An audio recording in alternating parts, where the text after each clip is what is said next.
G'day everybody. Welcome back to the show. Did we have a huge mission today?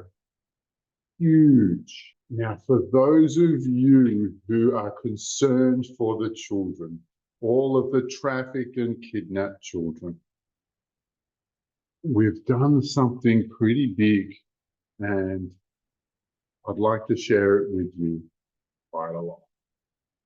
Now, we had the full American team and half of the Australian team come to this gig, and it was a pretty big group. And we targeted the Lushkas collection for all trafficked children.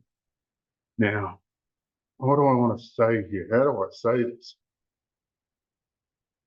Lush collected from children under the age of 7, because under the age of 7, there's no conscious thought. It's all subconscious. It's just all emotion. And so little children, when they get scared, it's their whole body there and everything about them screams in fear. And as it turns out, that is the sweetest Lush. That is the sweetest emotional energy that the dark side can harvest. Now, we stumbled across this morning, and we stumbled across what I think would be best described as the bank account of all of the collected super sweet children Lush that they have.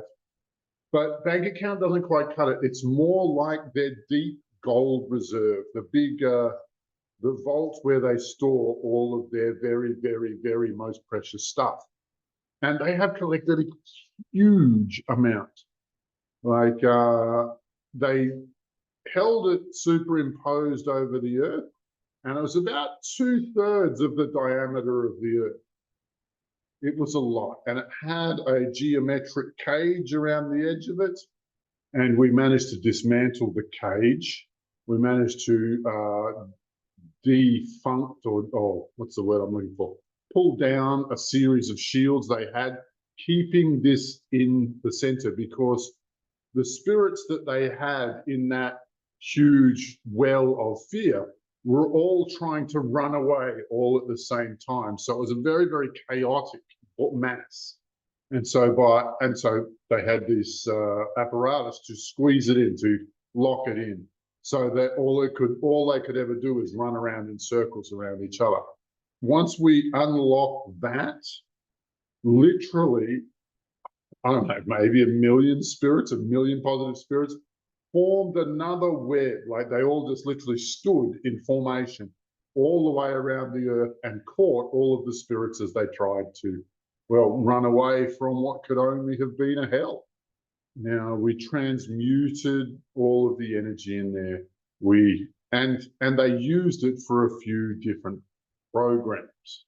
Now, one program is that they use it to pay for off-world help. So when off-worlders come, they are paid in this Lush. And since their bank account is dry, nobody's coming to help them anymore. There are a number of other systems and programs that run specifically on this Lush. But my favorite one is their limited time travel facility. See, we think that they have a machine that will pop someone forward in time, say 2 to 5 days, and they use it. So look, let's say that the same week that Pfizer is going into court for its culpability for jabs, let's see if we kick off something with China. Let's jump ahead a week and see how that works out. Not so good? Great. Okay, let's see if we pop something off with North Korea. Also not as effective as we want it to be. Ukraine, great. That one fits perfectly. That's the best choice we have. Let's go kick something off in Ukraine to cover the Pfizer court case. And so that's what they did. And they use this constantly to jump forward and backwards in time to see the results of the decisions they make, that they maintain their power. Now, this is different from looking glass technology, because looking glass technology serves the same function, but it allows them to look into the future. And when they look in the future, they stop using it, because when they look in the future, they lose. They don't like what they see, so they claim it's broken.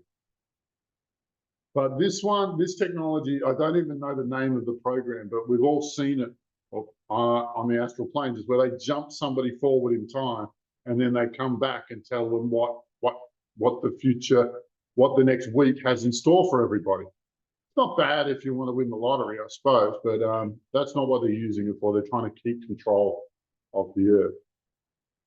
But what was amazing is that so much of what they do depends on this reserve of energy.